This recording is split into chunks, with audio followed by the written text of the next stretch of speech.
So I'm going to go with Andrew Booth here, another cornerback off the board, a really talented one. Yeah, and I think that makes the decision pretty easy for the Atlanta Falcons, based on who I think are the top players right now.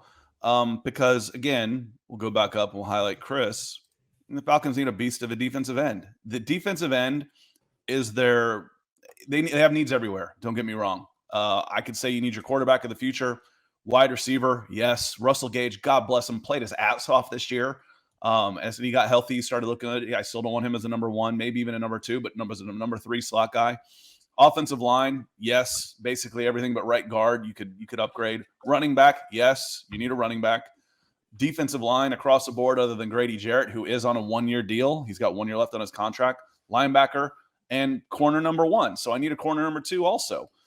But premium position, best player available, I'm going with George Karlaftis, defensive end out of Purdue.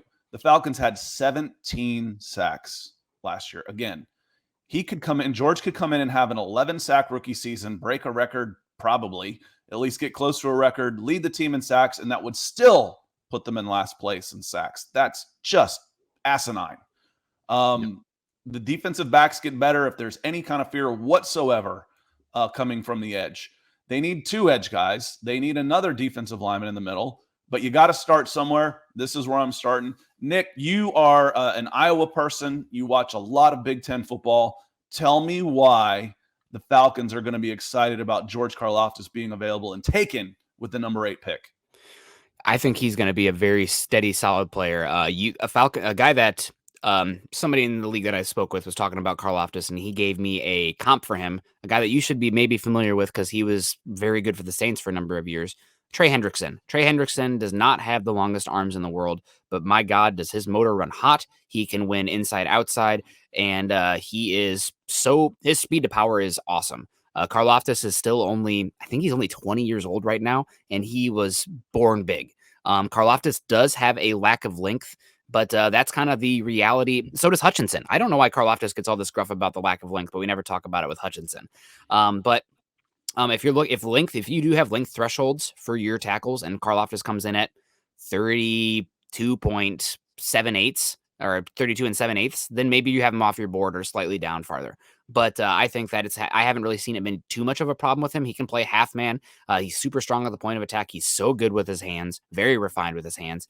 I don't know if Karlaftis has the ceiling of a Thibodeau kind of in this kind of thing, but his floor is going to be extremely high. And you're getting a guy who, gosh, I mean, just is after it on every single play and really puts the program, or I guess your organization, on his sleeve as well. You're going to like Karlaftis. He's maybe not going to be a all-pro player, but you're going to get somebody who's going to get after it, going to be available, and going to be a Pro Bowler, in my opinion. Yeah, and if you're looking at this draft board, it was a little bit deeper last year in the top guys. Micah Parsons going all the way back to 11 or so were guys I felt really good about being. Mm-hmm.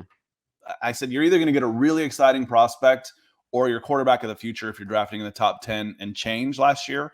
Yeah. It doesn't feel quite that way. Other players I considered at this spot was Sauce Gardner. Mm-hmm. Now that the other two corners are off the board, Andrew Booth, the Falcons could go offensive tackle. They need a right tackle. 3 years of 27, I believe. He's now 27 years old, of Caleb McGarry. I've seen enough. I don't want any more. He's not all that expensive. Let him be a third guy in a rotation. You got to upgrade the right tackle position in this spot. But with Iquanu and obviously Neal off the board, I felt like Cross was a reach. So no. I haven't seen enough. The other corner spot opposite A.J. Terrell, if I can get two guys out there that can play like A.J. Terrell, it changes my entire front seven. Everybody on the front seven can play a little better. It helps everybody in safety too. Now I can man up. Now I can bring pressure a little more. It gives Dean Peace and the defense a lot more options. So another corner would help the defense immensely. If Kyle Hamilton falls, I'm taking him. He's the best player on the board. If I'm drafting, he ain't falling past New York Jets and 4 at safefy. And then I have some Karlaftis. I don't like any of the quarterbacks necessarily. The Falcons could be really, really bad in 22. They could be. They're not playing with a ton of draft capital. They have to rebuild their entire roster, and they could be set up to be 1 or 2 in 2023 and get C.J. Stroud or Bryce Young. It's possible. Yep. So again, defensive end, premium position, best player available right now, fits both needs. Check, check. George Karlaftis.